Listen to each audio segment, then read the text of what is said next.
میں نے کئی بار اس امر کا جائزہ لیا کہ اس پر حملہ کر کے اس کا کام تمام کر دوں تاکہ مجھے فوری طور پر ابو خالد کے جال سے نجات مل جائے، مگر ایک شکاری چاقو کے ساتھ اس خبیث کو زیر کرنا محال ہی نظر آیا۔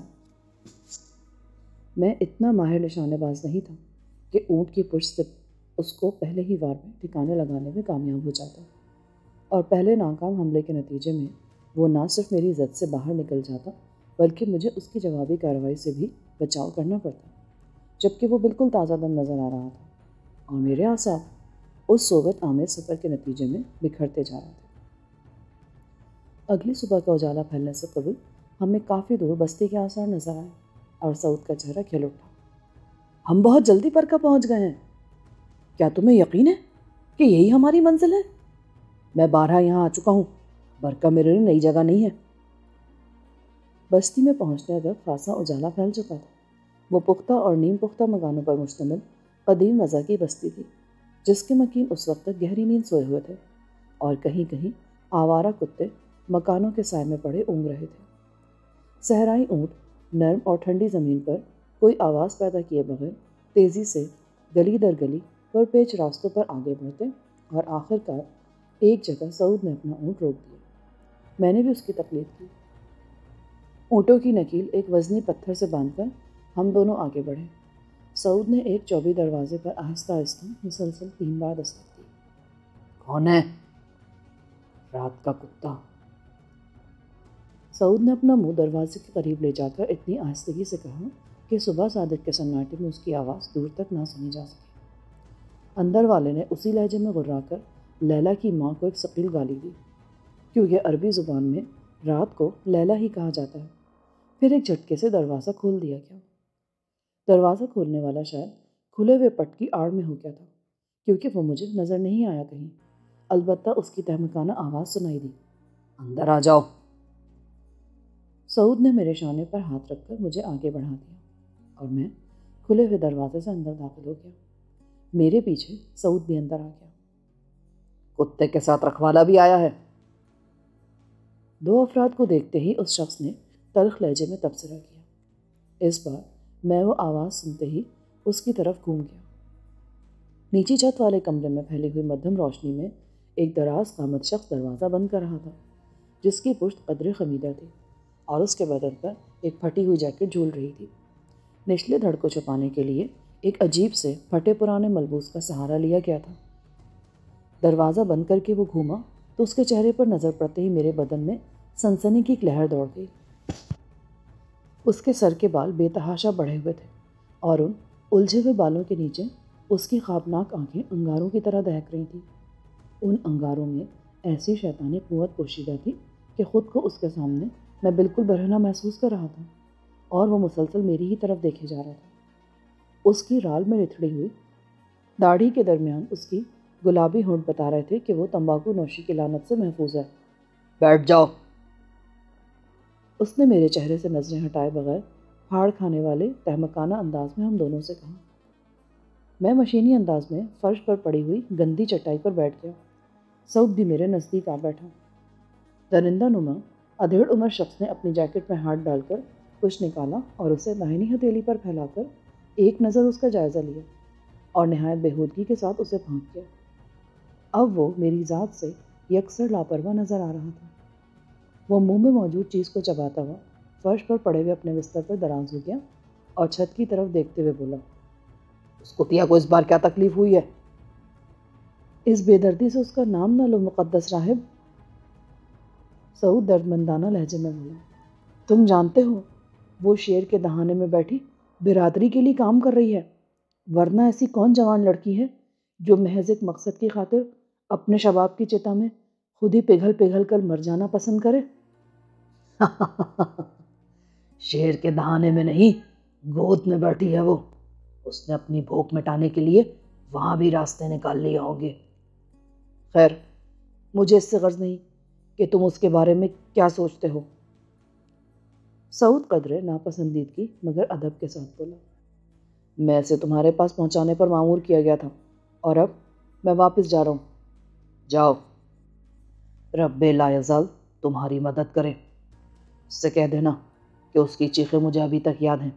جب بھی فرصت ہوئی میں الشیخ ضرور آؤں گا. وہ تو شاید وہاں سے نہ نکلنے کی قسم کھا چکی ہے. میں یہ نہ کہہ سکوں گا. چاہو تو لکھ کر دے دو. سعود اٹھتے ہوئے بولا. جاؤ جاؤ، تم کتے نہیں خارج زدہ پلے ہو جیسے وہ اپنی چھاتیوں سے دودھ پلاتی ہے. کسی روز میں خود ہی اسے یہ بتاؤں گا. میں دم بخود ان دونوں کی گفتگو سن رہا تھا جو یقینی طور پر لیلا کے ہی بارے میں تھی. شاید کسی موقع پر وہ اس مجذوب کی درندگی کا نشانہ بن چکی تھی، مگر حالات نے اسے ایسے مرتبے پر پہنچا دیا تھا کہ نامعلوم وجوہ کی بنا پر وہ لیلا کے احکام و ہدایات کی پابندی کرنے پر مجبور تھا. مگر اس کے باوجود وہ کسی بھی مرحلے پر اپنے دل کا غبار نکالنے اور لیلا پر اپنی برتری ثابت کرنے کا موقع نہیں جانے دیتا تھا. سعود کمرے سے نکل گیا. باہر جا کر اس نے دروازہ بند کر دیا تھا. چند ثانیوں کے لیے اس کمرے میں سکوت چھا گیا. میں اس بدتمیز سے بات شروع کرنے کے لیے الفاظ منتخب کر ہی رہا تھا کہ وہ لیٹے لیٹے غرایا. اگر تو گونگا ہے تو اسی کے ساتھ دفع ہو جا. میرے پاس ضائع کرنے کے لیے وقت نہیں ہے. میں نے اپنی انگلی سے چاندی کی انگوٹھی اتاری اور اس کی طرف بڑھا دی. اس نے روشنی کے رخ پر انگوٹھی کا جائزہ لیا، پھر کسی پاگل کی طرح اسے چوم کر اپنے چنگلیا میں پہن لیا. اس کی انگلیاں اتنی بھدی اور موٹی تھیں کہ ان میں اس انگوٹھی کا آنا محال تھا. تو اسی کا بھیجا ہوا ہے، بتا کیا کام لایا ہے. میں نے جیب سے چرمی تعویذ نکال کر اس کی طرف بڑھا دیا. اوہو، تو اس کا فرزدادہ ضرور ہے مگر معتمد معلوم نہیں ہوتا. اس وحشی کی ہرزہ سرائی بڑھتی چلی جا رہی تھی. میں نے اس کی کمزوری سے کھیلنے کا فیصلہ کرتے ہوئے ایک شوشہ چھوڑ دیا. معتمد؟ کہو تو یہ بھی بتا دوں کہ اس کے بدن پر کتنے تل ہیں اور کہاں کہاں ہیں. اس نے تعویذ جیب میں ڈال لیا اور اچھل کر سیدھا بیٹھ گیا. کمینگی تو خیر تیرے چہرے سے ہی ظاہر ہے. یہ بتا کہ اب بھی وہ پہلے کی طرح تر و تازہ ہے؟ پہلے تو میں نے اسے نہیں دیکھا تھا، مگر یہ کہہ سکتا ہوں کہ وہ اب بھی ارمانوں کی شہزادی ہے.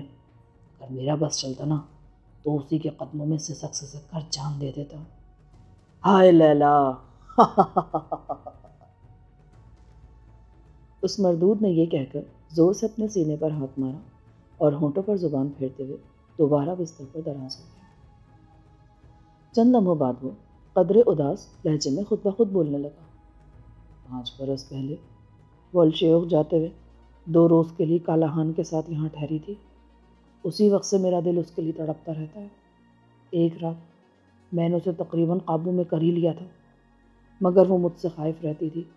بری طرح چیخنے چلانے لگی اور میں اپنے بال نوچتا باہر نکل گیا. تو مجھ سے زیادہ خوش نصیب ہے لڑکے کہ اس کے بدن کے تل تک گنایا. وہ تو رب لا یزال کا انعام ہے جو مبصر بین کی جھولی میں ڈال دیا جاتا ہے. تم کیسے درویش ہو؟ تمہارے منہ سے ایسی باتیں اچھی نہیں لگتی. درویش کے سینے میں بھی دل ہوتا ہے لڑکے، پتھر کا ٹکڑا نہیں. اور وہ تو پتھر کو بھی پگھلا دینے کی طاقت رکھتی ہے. کالاہان اس کا محبوب تھا کیا؟ میں اپنے ذہن میں ابھرنے والے اس سوال کو دل میں نہ رکھ سکا. کالاہان کون تھا؟ لیلا کس برادری کے لیے کام کر رہی تھی؟ اس کا مقصد کیا تھا؟ آوارہ مزاج راہب کی باتوں نے ان سوالات کے بارے میں میرا تجسس بیدار کر دیا تھا. وہ اس کا باپ تھا. بہت عظیم آدمی ہے وہ، ہم سب کا باپ ہے. اس کا دماغ لاکھوں کے لشکر پر حاوی ہے.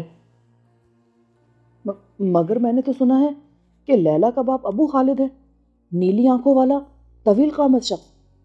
وہ ایک چہرہ ہے مگر اس کے ہزاروں نام ہیں. الشیوخ میں وہ الخالد ہیں، یہاں کالاہان. اردن میں لوگ اسے مشتبہ کہتے ہیں. اسرائیل میں وہ بن حیان ہیں. اگر وہ لیلا کے ساتھ نہ ہوتا تو اس رات میں یقیناً اسے پھاڑ کھاتا. جنونی راہب نے عقیدت آمیز لہجے میں کہا. پھر اس نے اس کی لذت کے تصور سے مٹھیاں بھیج کر آنکھیں موند لی. اس بار اسرائیل کا نام کسی بچھو کے ڈنک کی طرح میرے ذہن میں پیوست ہو گیا اور مومن مجھ پر ساری صورتحال پس منظر کے ساتھ روشن ہو گئی. اسرائیل جو عرب دنیا کے سینے میں ایک لا علاج ناسور کی حیثیت اختیار کرتا جا رہا تھا، آہستہ آہستہ ہر طرف سے اپنے پنجے پھیلا رہا تھا. اسے عربوں کی عسکری اور مالی قوت سے شدید خطرات لاحق تھے اور میں نادانستگی میں شاید ان کی کسی زیر زمین تنظیم کا شکار ہو گیا تھا۔ اسرائیل میں بن حیان کہلانے والا ابو خالد یقیناً اس گروہ کا سرغنہ تھا، اور اس نے کسی خاص مقصد کے لیے میرا انتخاب کیا تھا۔ وہ خلیج کے دہانے پر اپنے سازشی عناصر کا جال پھیلانے کی مساعی میں مصروف تھا۔ برکہ میں یوسف اور اس کے حواریق مرکز چلا رہا تھا۔ اس سے آگے صحرا کے وسط میں الشیوخ پر ابو خالد کی گرفت مضبوط تھی، اور اس سے آگے سعودی سرحد کے پار بھی ان کا کوئی مرکز کام کر رہا تھا، جہاں ابو مالک اونٹوں کے ذریعے خفیہ طریقے پر پیغام رسانی کیا کرتا تھا۔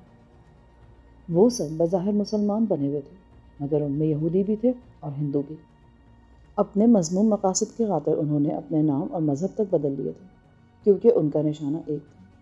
مجھے پورا یقین ہو چلا تھا کہ آوارہ مزاج، رنگین فطرت اور حسین بدن ساحرہ لیلا بھی کٹر نسل پرست یہودن تھی، جسے محض امیر کو مفلوج کرنے کی خاطر ابو خالد نے بھرپور سازش کے ذریعے حرم میں پہنچایا تھا، اور سعود نے جس برادری کے لیے لیلا کی خدمات کا تذکرہ کیا وہ صہیونی برادری تھی، جو طاقت اور سازش کے ذریعے پورے علاقے میں اپنے قدم جمانے کی کوشش کر رہی تھی۔ تو کیا وہ واقعی بن حیان کی بیٹی ہے؟ میں نے گہرے سکوت کو توڑتے ہوئے سوال کیا۔ بن حیان نے آج تک شادی نہیں کی۔ لیلا ذلیل اور کمینی ضرور ہے، مگر بہت دلیر لڑکی ہے۔ تم دیکھنا کیا آہستہ آہستہ اثر کرنے والے زہر کی طرح ایک روز وہ امیر کو نکل جائے گی۔ ہر روز زہر کی ایک مقررہ مقدار اس بوڑھے کی ہڈیوں میں سرایت کرتی جا رہی ہے، اور وہ لاولد مرے گا تو الشیوخ میں لیلا کی حکمرانی ہوگی۔ اس علاقے میں ہمیں ایک مضبوط مرکز کی ضرورت ہے۔ یوسف کے الفاظ سن کر میرے رونگٹے کھڑے ہو گئے۔ اس کی باتیں لرزہ خیز مگر اٹل تھیں۔ مجھے گزری ہوئی ایک ایک بات یاد آنے لگی۔ فواد نے مجھ سے ان مسلح محافظوں کے بارے میں نفرت آمیز لہجے میں بات کی تھی جنہیں ابو خالد باہر سے لایا تھا۔ اس کی دانست میں وہ بظاہر عرب نظر آتے تھے، مگر غدار تھے، جنہیں الشیوخ والوں کا لہو بہاتے ہوئے ذرا بھی ملال نہ ہوتا۔ وہ سادہ دل صحرا نشی عرب اپنی آستین میں پلنے والے ان سانپوں سے لا علم تھے۔ نادانستگی میں انہوں نے سازش کی آگ اپنے گھروں میں بھی روشن کر لی تھی۔ یہ تو الشیوخ کی کہانی تھی۔ ان کی گداز جسموں اور گوری رنگت والی لڑکیاں نہ جانے کن کن گھرانوں میں پہنچ چکی تھیں اور سازش کو پروان چڑھا رہی تھیں۔ میں رات بھر کا تھکا ہوا ہوں، اگر اجازت ہو تو 2-4 گھنٹے کی نیند لے لوں۔ سو جا، میں نے تجھے کب روکا ہے؟ لیلا کی بستی سے آنے والوں کے لیے میرا بستر ہر وقت حاضر ہے۔ وہ میری دشمن بھی ہے اور محبوبہ بھی۔ وہ لہراتا ہوا اپنے بستر سے اتر گیا۔ میرے لیے دن طلوع ہو گیا، اب تیری رات شروع ہوئی ہے۔ اس بستر پر تجھے بہت آرام ملے گا۔ میں اس کا شکریہ ادا کر کے بستر پر پہنچا تو بدبو سے دماغ کی چولہے ہل گئیں۔ دری اور تکیے میں سے شدید بسام پھوٹ رہی تھی، جیسے اسے مدت سے بغیر دھوئے استعمال کیا جاتا رہا۔ میں نے کراہیت کے احساس کے تحت بستر چھوڑنا چاہا، لیکن وہ آرام دہ ضرور تھا۔ میں اس خبیث بدرو سے پیچھا چھڑا کر اپنے لاہ عمل پر غور کرنا چاہتا تھا۔ حالات کے نئے سنسنی خیز موڑ کے باعث میرے لیے اب فوری فیصلہ کرنا ضروری ہو گیا تھا۔ مجھے کم از کم ایک بات کا اطمینان ضرور تھا کہ الشیوخ سے چلتے چلتے میں فواد کے دل میں نفرت اور انتقام کی ایک ایسی آگ بھڑکا آیا تھا کہ لیلا کا اس کے ہاتھوں زندہ بچنا محال تھا۔ اس حسین فتنے کا خاتمہ ہو جانے کے بعد اگر الشیوخ کی بستی ان لوگوں کے جنگل سے آزاد نہ بھی ہوتی تو ان کی کارروائیوں کی شدت میں کمی ضرور آ جاتی۔ دوسری طرف بستی کا حکمراں ناگہانی موت کا شکار ہونے سے بھی بچ جاتا۔ شاید لیلا کی موت کے بعد اس کے مولج ہی پتہ لگا لیتے کہ وہ زہر خورنی کے ہاتھوں تیزی سے لبے گور پہنچتا جا رہا ہے۔ میرے بستر پر دراز ہوتے ہی یوسف وہاں سے چلا گیا۔ میرے ذہن پر بھی آہستہ آہستہ غنود کی طاری ہونے لگی اور آخر کار میں گہری نیند سو گیا۔ میں بیدار ہوا تو اس کمرے میں بدستور نیم تاریکی کا راز تھا۔ البتہ دروازے کی نچلے جرے سے روشنی کی ایک لکیر اندر آ رہی تھی، جس سے اندازہ ہو رہا تھا کہ ابھی دن باقی ہے۔ باہر سورج چمکنے کے باعث کمرے میں سیلن کا احساس بڑھ گیا تھا۔ میں اٹھا تو قریبی مٹی کے ایک برتن میں دودھ اور کھجوروں سے بھری ہوئی پلیٹ موجود تھی، جو یوسف نے شاید میرے ہی لیے رکھی تھی۔ زرد کھجوریں بادل نظر میں کچی معلوم ہو رہی تھیں، مگر ان میں شہد سے زیادہ مٹھاس موجود تھی۔ میں نے اچھی طرح شکم سیر ہو کر کھجوریں کھائیں، دودھ کا پیالہ خالی کیا اور پھر یوسف کے مکان سے باہر چل دی۔ وہاں آنے کے بعد اس کی جانب سے مجھ پر کوئی پابندی عائد نہیں کی گئی تھی، اور اس وقت وہ خود بھی نہ جانے کہاں غائب تھا۔ لہٰذا میرے لیے حالات کا جائزہ لینے کا یہ بہترین موقع تھا۔ برکا سمندر کے کنارے واقع ایک چھوٹا سا گاؤں تھا، جہاں سبزہ موجود ہونے کے باوجود صحرائی زندگی کے آثار نمایاں نظر آتے تھے۔ مردوں میں بدو بھی تھے اور غیر بدو بھی، مگر عورتوں میں حسن کی فراوانی پائی جاتی تھی۔ ٹہلتے ٹہلتے میں گھاٹ پر جا نکلا، جہاں خاصی تعداد میں بادبانی کشتیاں اور اسٹیمر لنگر انداز تھے۔ اچانک ہی وہاں مجھے خیال آیا کہ میرے لیے یہ بھاگ نکلنے کا اچھا موقع ہے۔ میرے پاس سعودی ریال کی صورت میں خاصی رقم بھی موجود تھی، جس کی مدد سے میں سارے انتظامات بآسانی کر سکتا تھا، اور کسی کو میرے نکلنے کی کانوں کان خبر بھی نہ ہوتی۔ خاصی دیر تک جائزہ لینے کے بعد میں خلاصی سے جا ٹکرایا۔ میرے تخاطب پر وہ چونک کر میری طرف متوجہ ہوا اور سر سے پیر تک بغور میرا جائزہ لینے لگا، جبکہ میں پہلے ہی اس کا گہرا مشاہدہ کر چکا تھا۔ اپنے لباس اور ظاہری حالت کی بنا پر وہ خاصا مفلوق الحال نظر آ رہا تھا، اور مجھے امید تھی کہ معقول رقم کے لالچ میں وہ ہر کام کرنے پر آمادہ ہو جائے گا۔ کیا میں تم سے واقف ہوں؟ مجھے سر سے پیر تک گھورنے کے بعد اس نے چپتے ہوئے اشتباہ آمیز لہجے میں سوال کیا، کیا اس بستی میں اجنبیوں کے ملنے پر پابندی ہے؟ میں نے نرم لہجے میں دریافت کیا، کہو کام کیا ہے؟ اگر فرصت ہو تو میں کہیں بیٹھ کر گفتگو کرنے چاہتا ہوں تم سے، میرے ساتھ آ جاؤ۔ یہ کہہ کر وہ ایک طرف مڑ گیا۔ ساحل سے ذرا دور ایک چھپر کے نیچے چٹائی پڑی تھی، جسے شاید وہ سستانے کے لیے استعمال کرتا رہا تھا۔ وہیں ایک حقہ اور تمباکو سے بھرا ہوا ڈبہ بھی موجود تھا۔ اس نے مجھے بٹھانے کے بعد آگ سلگا کر چلم تیار کی اور حقے کے گہرے گہرے کش لیتا میرے پاس آ بیٹھا۔ پہلے اپنا نام بتاؤ، کون ہو اور کہاں سے آئے ہو؟ میں نے اب سے پہلے تمہیں برکا میں نہیں دیکھا۔ میرا نام صفدر علی ہے، بھٹکتا ہوا اس بستی میں آ نکلا ہوں، اور اب کسی ایسی جگہ پہنچنا چاہتا ہوں جہاں سے میں اپنے ملک جا سکوں۔ میں نے حقے کا کش لیتے ہوئے کہا، کون سا ملک ہے تمہارا؟ ہندوستان۔ اس کام کے لیے میں تمہیں معقول معاوضہ دینے کے لیے تیار ہوں۔ میرے جواب پر اس نے غیر معمولی انداز میں ہنکاری بھری۔ اس سے پہلے بھی بہت سے پریشان حال ہندی میں نے دیکھے ہیں جو بھٹکتے ہوئے ادھر آ نکلتے ہیں، مگر تم پہلے آدمی ہو جو خاصے مطمئن نظر آ رہے ہو، اور پھر اچھی خاصی عربی بھی جانتے ہو۔ ابھی تک تم نے میری بات کا جواب نہیں دیا۔ تم چاہو تو یہاں سے تمہیں کھلے سمندر میں لے جا کر کسی لانچ وغیرہ پر بھی سوار کرایا جا سکتا ہے۔ تم اس کام کے لیے کتنی رقم خرچ کر سکتے ہو؟ یہ تو الٹا سوال ہوا۔ تم اپنا معاوضہ بتاؤ، میں تمہیں سعودی ریال کی صورت میں ادائیگی کر سکوں گا۔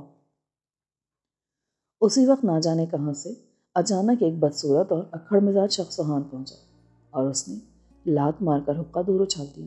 دفع ہو جائے یہاں سے، یہ یوسف درویش کا مہمان ہے، اور اپنے میزبان کی ہدایت پر تیری نیت کا امتحان لینے کے لیے بھیجا گیا تھا۔ وہ غرا کر اس خلاصی سے بولا۔ اچانک اس شخص کا چہرہ دھواں ہو گیا، اور وہ گھبرائی ہوئی آواز میں مجھ سے بولا، قسم پروردگار کی، میں نے تم سے کوئی وعدہ نہیں کیا تھا۔ میں تو خود تمہاری نیت کا اندازہ لگا رہا تھا۔ میں کبھی الٹے سیدھے دھندوں میں نہیں پڑتا۔ بال بچے دار آدمی کو حلال کی روزی ملتی رہے تو اس کے لیے وہی کافی ہوتی ہے۔ نوارد نے میرا ہاتھ تھاما اور مجھے لے کر واپس بستی کی طرف چل دیا۔ میرا ہاتھ چھوڑو، میں کہیں بھاگا نہیں جا رہا۔ میں نے کچھ دور چلنے کے بعد تیز لہجے میں نوارد سے کہا، اور اس کے ساتھ چلتے چلتے رک گیا۔ وہ شخص بہت بدتمیز تھا۔ اس نے میرا ہاتھ چھوڑ کر خوخار نظروں سے میری طرف دیکھا، اور پھر اچانک ہی ہاتھ گھما دیا۔ میں نے اس کے تھپڑ سے بچنے کی بہت کوشش کی، مگر پھر بھی میری کنپٹی اس کی زد میں آ گئی، اور میں چوٹ کھا کر بے پھر گیا۔ میری بھرپور ٹکر اس کے سینے پر پڑی، اور وہ کسی زخمی بھینسے کی طرح ڈکراتا ہوا چاروں خانے چت زمین پر جا گرا۔ شاید اسے مجھ سے اتنے شدید اور فوری رد عمل کی توقع نہیں تھی۔ زمین پر گرنے کے بعد وہ چند سیکنڈ تک یوں ہی ساکت پڑا رہا، اور میں لپک کر اس کے سینے پر سوار ہو گیا۔ میں اس مردود پر اپنی ساری جھلاہٹ نکال دینا چاہتا تھا۔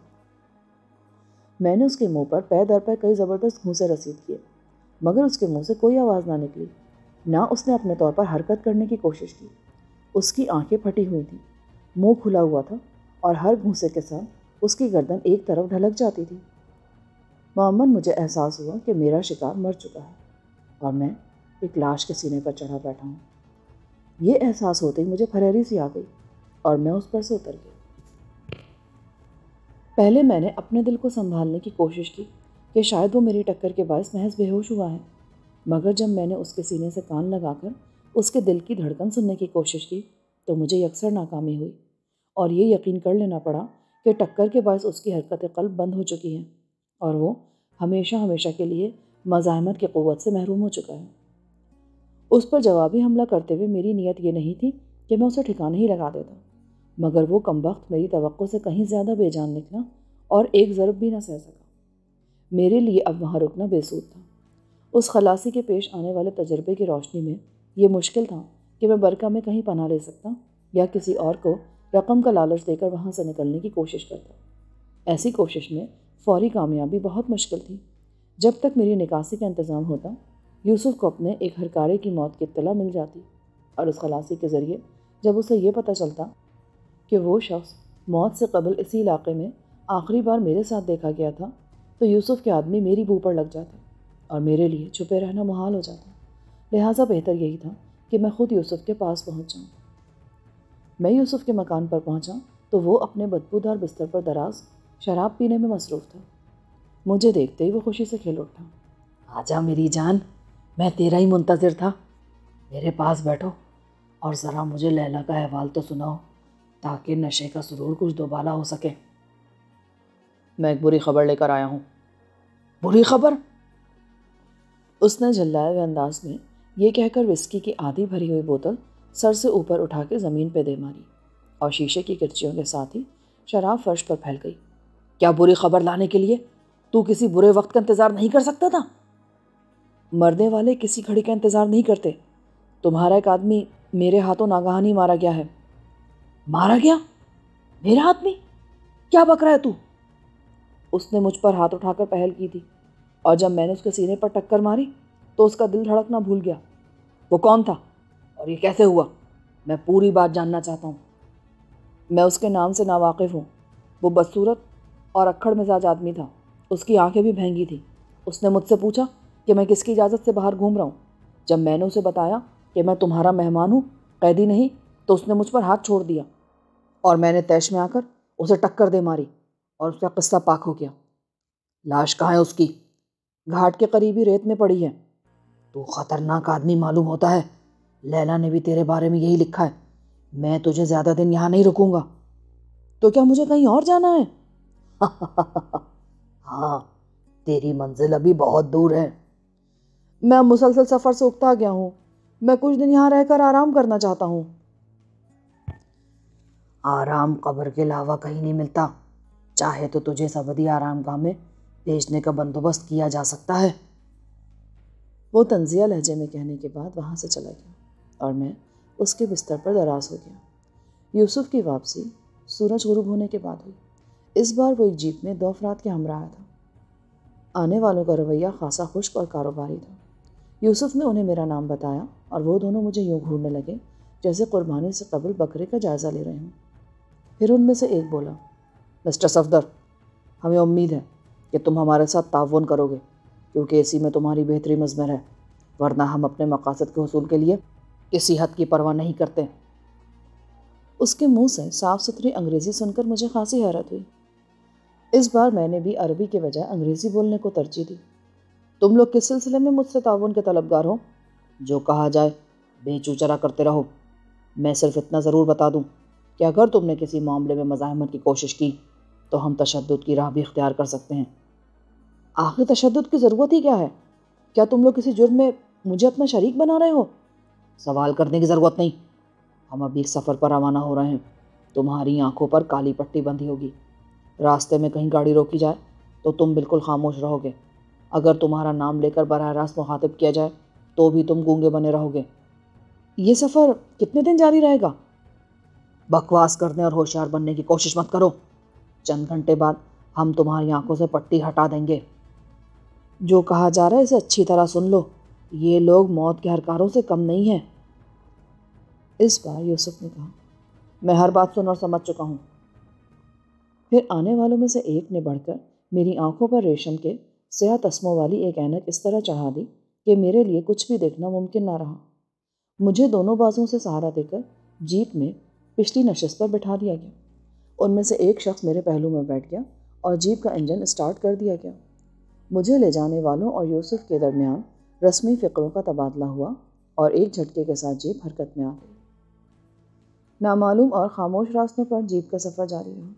میرے کانوں میں انجن کے شور کے سوا کوئی دوسری آواز نہیں آ رہی تھی، جس کی بنا پر میں نے اندازہ لگایا کہ ہم کسی ویرانے میں سفر کر رہے ہیں۔ ویسے بھی اس علاقے میں برکھا سے نکلنے کے بعد دور دور تک آبادی کا نام و نشان نہ تھا۔ ہوا کی خنکی یا رخ کی بنا پر بھی میرے لیے اندازہ لگانا ممکن نہیں تھا کہ یہ سفر ساحل سمندر کے ساتھ جاری ہے یا جیپ صحرا کی طرف بڑھ رہی ہے۔ تھوڑی دیر بعد ناہموار راستہ شروع ہو گیا۔ جیپ بری طرح اچھلتی کودتی آگے بڑھتی جا رہی تھی۔ میرے برابر میں بیٹھے ہوئے شخص کی وجہ سے آنکھوں تک ہاتھ لے جانا ممکن نہیں تھا۔ میں نے بھووں وغیرہ کو حرکت دے کر بہت کوشش کی کہ سیاہ تسموں والی اینک کو سرکا کر ذرا سی جھری پیدا کر سکوں، مگر مجھے اپنی اس کوشش میں کامیابی نہ ہو سکی۔ جسم کے جوڑ جوڑ کو ہلا دینے والا یہ سفر کم و بیش 4 گھنٹے جاری رہا۔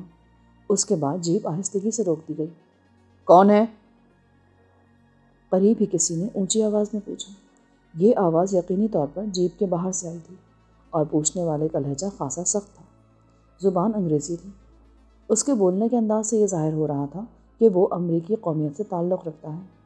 میرے لیے یہ بات حیرت کا باعث تھی کہ اتنے طویل سفر کے بعد ہمیں جو پہلا آدمی ملا وہ غیر ملکی تھا۔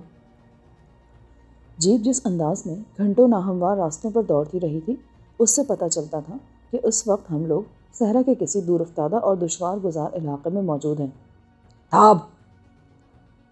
ڈرائیونگ سیٹ والے نے جیپ کے انجن کے شور میں چلا کر کہا۔ پھر کوئی جیپ کے نزدیک آیا۔ ان دونوں کے کاغذات طلب کیے گئے جو انہوں نے شاید پیش کر دیے۔ اس کے بعد طاقتور ٹارچ کی روشنی میرے منہ پر ڈالی گئی۔ سیاہ ریشمی پٹی کے باوجود میری تاریکی کی عادی آنکھوں نے اس روشنی کے انعکاس کو محسوس کر لیا۔ یہ کون ہے؟ شکار۔ چلے جاؤ، آپریشن روم میں فن لے تم لوگوں کا منتظر ہے۔ جیپ ایک بار پھر آگے بڑھ گئی۔ اس بار اس کی رفتار خاصی سست تھی۔ چند منٹ بعد شاید کچا راستہ ہموار سڑک میں تبدیل ہو گیا تھا، کیونکہ جیپ کو لگنے والے شدید جھٹکے یک بیک ختم ہو گئے اور رفتار میں بھی قدرے تیزی آ گئی۔ اس بار جیپ رکتے ہی میرے برابر والے نے میری آنکھوں سے وہ اینک اتار دی۔ باہر ہلکی روشنی پھیلی ہوئی تھی جو فوری طور پر مجھے بہت ناگوار لگی، اور میں چند لمحوں تک کسی ایسے الو کی طرح دیدے جھپکاتا رہا جسے تاریک کوٹری سے اچانک چمکتی ہوئی دھوپ میں پھینک دیا گیا ہو۔ پھر جب میری آنکھیں اس روشنی کی عادی ہو گئیں تو میں جیپ سے نیچے اتر آیا۔ یہ دیکھ کر حیرت سے میری آنکھیں کھلی کی کھلی رہ گئیں کہ ہم لوگوں کے عقب میں تھوڑی دور ایک مختصر سا رن وے پھیلا ہوا تھا، جس پر ہلکے قسم کے 2 چھوٹے جہاز کھڑے ہوئے تھے۔ ان سے تھوڑے فاصلے پر ایک ہیلی کاپٹر بھی نظر آ رہا تھا۔ سامنے سیمنٹ کی چادروں اور آہنی فریم سے بنی ہوئی ایک لمبی سی بارک نما عمارت تھی، جس پر بڑے بڑے سیاہ حروف میں تیل کی تلاش اور کھدائی کا کام کرنے والی ایک مشہور کمپنی کا نام لکھا ہوا تھا۔ اس عمارت کے عقب میں کئی بلند و بالا آہنی ڈھانچے نظر آ رہے تھے، جن کا تعلق شاید تیل کے لیے کھدائی کرنے والے بھاری آلات سے تھا۔ مجھے زیادہ دیر تک اس جگہ کا جائزہ لینے کا موقع نہیں مل سکا، اور وہ دونوں مجھے ساتھ لے کر اس بارک نما عمارت میں داخل ہو گئے۔ راہداری میں داہنی جانب ایک دروازے سے اندر داخل ہوئے تو وہاں ایک لمبی سی کانفرنس ٹیبل کے عقب میں بھورے بالوں والا ایک ادھیڑ عمر شخص ہمارا منتظر تھا۔ اس کمرے کی دیواروں پر جا بجا بہت سے چھوٹے بڑے چارٹس اور گراف لگے ہوئے تھے، جن میں رنگین ماتھوں والی پنیں لگی ہوئی تھیں۔ ایک طرف دیوار گیر بلیک بورڈ پر چاک سے بہت سے نام اور ڈیوٹی کے اوقات لکھے ہوئے تھے۔ بھورے بالوں والے نے بڑے تپاک سے ہم تینوں کا استقبال کیا۔ اس کے پرجوش رویے نے چند ثانیوں کے لیے یہ احساس ذہن سے مٹا دیا کہ میں ان لوگوں کا قیدی بنا ہوا ہوں۔ کرسی پر بیٹھتے ہی اس نے تینوں کو سگریٹ پیش کی۔ میز پر رکھی ہوئی ایش ٹرے پہلے ہی سگریٹ کے بجھے ہوئے ٹکڑوں سے بھری ہوئی تھی۔ میز پر انٹرکام بھی موجود تھا۔